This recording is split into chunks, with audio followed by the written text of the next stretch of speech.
मैंने सच को सच कहा था। क्या इस देश में सच को सच बोलना गुनाह है क्या? मैंने सच को कहा था। हमने इस देश की सरकार को मैंने सच की आयत दिखाया था। समाज के लोगों को जो अंधभक्ति का जो चश्मा लगाया था उसको उतार करके सच को सच बताया था। मैंने गाना गाया था, आप लोग सुने भी होंगे, आया देश विक्रेता।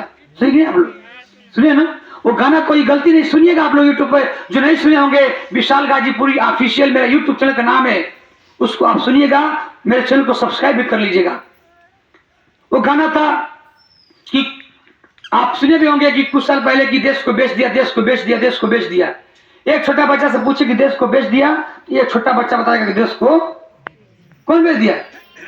मोदी। देखा, बताया बच्चों, कौन बेच दिया? मोदी। और इससे पहले क्या बेच रहे थे? चाय। तो हमने कहा कि रे भाई, ये प्रधानमंत्री मोदी जी जब प्रधानमंत्री नहीं थे तो चाय बेच रहे थे, आप प्रधानमंत्री बनते देश बेचना शुरू कर दिए, ये तो बड़ा तरक्की कर गए भैया। तो इनका कुछ नाम रखना पड़ेगा, यूनिक। तो मैंने इनका यूनिक नाम रखा, भोजपुरी में रखा और एक हिंदी में रखा। भोजपुरी में नाम रखा देश बेचवा, और हिंदी में नाम, एक कदम चलना पड़ेगा तो चलना पड़ेगा आप लोग को। तो जानती, जब मैंने नाम रखा भोजपुरी में देश बेचवा और हिंदी में देश विक्रेता, तो उसको गाना बना दिया गया। मेरे गुरु जी गीत लिखे, उसको सुना देता थोड़ा सा।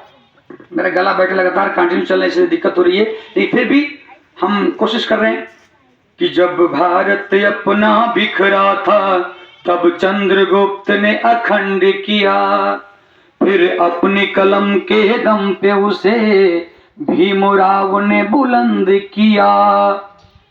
जब भारत अपना बिखरा था तब चंद्रगुप्त ने अखंड किया, फिर अपनी कलम के दम पे उसे भीमराव ने बुलंद किया।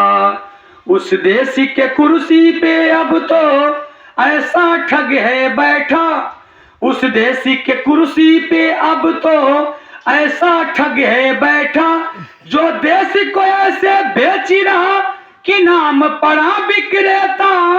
और चाय बेचते बेचते अब बन गया देश विक्रेता। आया देश विक्रेता, देखो आया देश विक्रेता। क्या कोई गलती गाया? जब गलती नहीं गाया, 6.5 लाख रुपए का स्टूडियो खोला था। आज लोगों ने मुझे फोन किया कि रे तुम गवैया बोल रहा है? हाँ भैया मैं गवैया बोल रहा हूँ। अरे कैसा गवैया बोले, मोदी जी क्या बेच दिए? हमने कहा कि अरे भैया हम गवैया, हम भीम के गवैया बोल रहे हैं। तो कह रहे कि कौन भीम गवैया होता है? तुमको पता नहीं है क्या? हम समाज जगवैया बोल रहे हैं, हम समाज जगवैया बोल रहे हैं जी। कह रहे कि तुमको 1 घंटा के अंदर समझ में आ जाएगा, तुमको 1 दिन के अंदर समझ में आ जाएगा।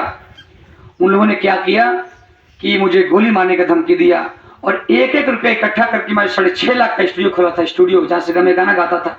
और उस पर लोग आकर आग लगा दिया हमारे स्टूडियो में, और आग लगाने के बाद मुझे धमकी दिया कि तुमको जलाएंगे। फिर उसके बाद मुझे जंगीपुर से निकल रहा था, मुझे कार पे हमला किया गया, मुझे सीने में गले में लोगों ने 4 लोग गमछे से मुंह बांध के हमला किया था। मैं हम लोग हॉस्पिटल गए, ठीक हुए, घर पे आए तो मेरे को मुकदमा कर दिया गया था। एक मुकदमा में 1 जिला से 3 मुकदमा किया गया, मुझे गिरफ्तार किया गया, मुझे बहुत परेशान लोगों ने किया। लेकिन फिर भी मैं जेल से बाहर निकला तो मैंने लगातार इस समाज के बीच जाता रहा। मीडिया वाला कहा कि अरे भैया एक गाना गाए जेल में चले गए, क्या गाना चाहोगे? मीडिया वाला कह रहा है। हमने कहा कि अरे यार अभी तो ये लड़ाई है, आगे और लड़ाई है, क्योंकि हम तो अम्बेडकरवादी है, संघर्षों के आदि हैं। क्योंकि बाबा साहेब कहते थे ना कि 100 दिन भेड़ों बकरियों की जिंदगी जीने से बढ़िया है कि 1 दिन शेरों की जिंदगी जियो। तो कोई बात नहीं, हम 2 गाना और गाएंगे। तो कह रहा कि दोबारा जेल जाओगे? उन्होंने ऐसा है कि आपने समाज के लिए 2-4-10 मुकदमे किया, अगर 100 मुकदमे हो जाएंगे, अगर दोबारा जेल जाना पड़ेगा तो विशाल गाजीपुर सपना अपने कदम को पीछे आने वाला नहीं है माताएं बहन। और मैंने कहा कि ना संघर्ष से ना मुश्किलें तो क्या मजा है जीने में, ना संघर्ष से ना मुश्किलें तो क्या मजा है जीने में। अरे आंधी तूफान थम जाएगी जब लक्ष्य रहेगा सीने में, जब लक्ष्य रहेगा सीने में माताएं बहन। और मैंने गया, मेरा तो स्टूडियो जला दिया गया, मैं दूसरे के स्टूडियो पर गया और जाकर गाना गाया कि अंधेर नगरी चौपट राजा, जो भारतेंदु जी कहे थे ना कविता में।